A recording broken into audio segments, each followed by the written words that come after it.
Invité du matin. RCI 6h14. Et on va revenir avec notre invité ce matin sur la production de bananes plus propres. Depuis 2006, les producteurs de bananes de Guadeloupe et de Martinique ont réduit de moitié l'utilisation des pesticides.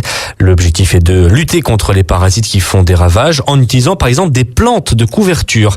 Dans le même temps, l'UGPBAN a encouragé cette démarche et a mené avec l'Institut Technique Tropical une étude sur 6 exploitations, 3 en Guadeloupe, 3 en Martinique.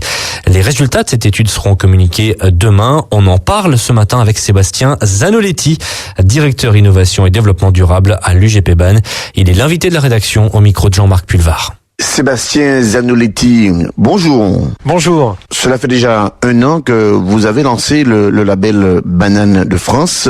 Est-ce qu'on peut en faire un bilan ce matin? Eh ben, c'est un succès total. On est très très content de ce concept. Donc ce concept, en fait, c'est d'abord mettre en avant l'origine française auprès du consommateur français. On sait qu'il est de plus en plus sensible à acheter des produits français. C'était aussi une manière de mettre en avant nos atouts sociaux. On est en France. On sait que voilà, on a toute la protection sociale qui va avec. Aussi l'environnement.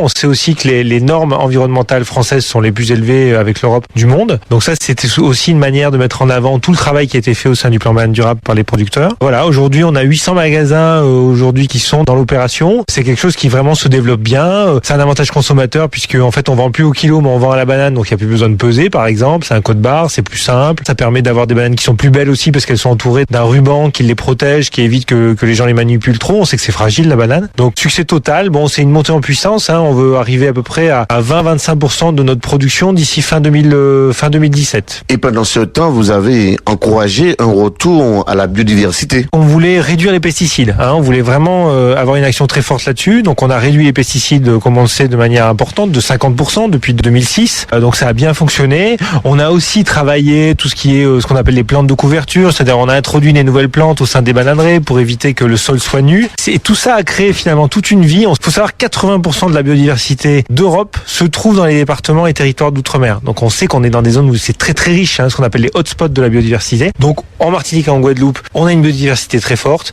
Quand on traite très peu les bananeraies et qu'on met les conditions adéquates, on a tout un nombre d'espèces qui reviennent en masse dans nos bananeraies et c'est un vrai plaisir parce que d'abord c'est des espèces qui sont protégées, mais il y a aussi des espèces qui sont utiles à l'exploitation puisque par exemple des insectes, ils vont manger des insectes qu'on dit nuisibles entre guillemets, mais des insectes qui peuvent attaquer les bananes. Donc ça crée tout un écosystème qui est bénéfique et on rentre dans un cercle un peu vertueux. Alors, très concrètement, comment vous avez procédé sur le terrain? Globalement, ça a été d'abord cette réduction de pesticides, tout ce qui est rotation culturale avec par exemple de la canne ou des jachères qu'on a nous-mêmes enherbées avec des plantes qu'on a sélectionnées. Ensuite, quand on plante nos bananiers, on met aussi des couverts au sol. On ne touche plus le sol. Pour que le sol soit vivant, il ne faut plus le labourer, il ne faut plus faut le laisser vraiment Ensuite, il faut des haies aussi autour des bananeraies, des zones humides. Enfin, c'est tout un ensemble de choses. Et en fait, après, il n'y a rien à faire. C'est ça qui est génial, c'est que la biodiversité revient naturellement, en fait. Mais de quoi est constituée cette biodiversité Donc l'étude a mis en évidence que d'abord la première partie, c'est les insectes. Il y a plus de 200 espèces d'insectes qui sont revenus en masse. Beaucoup d'oiseaux aussi, des espèces patrimoniales, c'est des espèces protégées. Je pense au pic de Guadeloupe. Je pense à la grive à pieds jaunes qu'on ne trouve par exemple qu'en Guadeloupe. Il y a eu beaucoup d'espèces qui ont été recensées. Énormément, des grenouilles, l'îlote de Martinique, on ne trouve qu'en Martinique. Donc grenouilles, aussi des insectes du sol, des vers de terre. Alors c'est pas le plus sexy, les vers de terre, mais en tout cas c'est un des plus utiles puisqu'il laboure naturellement le sol lui-même. Faut savoir qu'on a comptabilisé 600 kilos de vers de terre par hectare, ce qui équivaut quasiment à une vache. Vous avez vraiment beaucoup de biodiversité.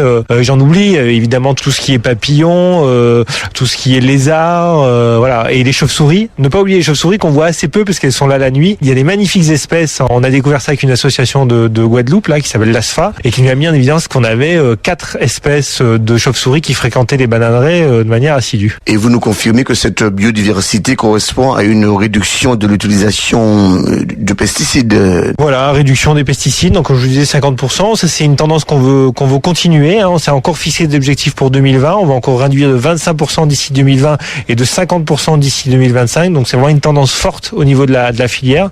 Je pense qu'on a une filière très volontaire, même au niveau national, une des plus volontaires sur la réduction des pesticides. Et comme je vous le disais aussi, tous les abords, etc. Laisser des zones un peu, on va dire, entre guillemets, plus sauvages pour avoir cette biodiversité qui se réinstalle. On a pris 6 parcelles en Martinique, 6 parcelles en Guadeloupe. Il faut savoir que c'est un protocole qu'on peut refaire. C'est-à-dire c'est une étude qu'on peut refaire et voir exactement l'évolution. C'est quelque chose de très scientifique. J'ai pas cité les gens qui ont fait cette étude, mais il y a 15 experts. La plupart sont locaux, de l'Université des Antilles, du CNRS, du Muséum d'Histoire Naturelle, des associations aussi comme j'ai cité l'ASFA, etc. Et donc c'est ce protocole. Donc 6 parcelles en Martinique, 6 parcelles en Guadeloupe, et l'année prochaine on refera cette même étude pour voir l'évolution.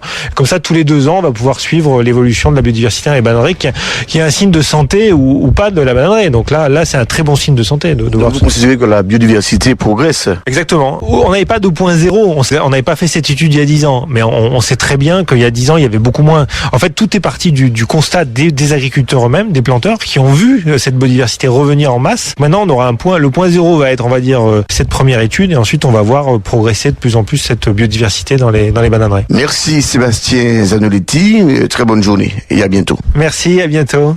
Sébastien Zanoletti, directeur innovation et développement durable à l'UGP BAN. Invité de la rédaction au micro de Jean-Marc Pulvar du sport avec du jet ski dans un instant. L'invité du matin avec Maison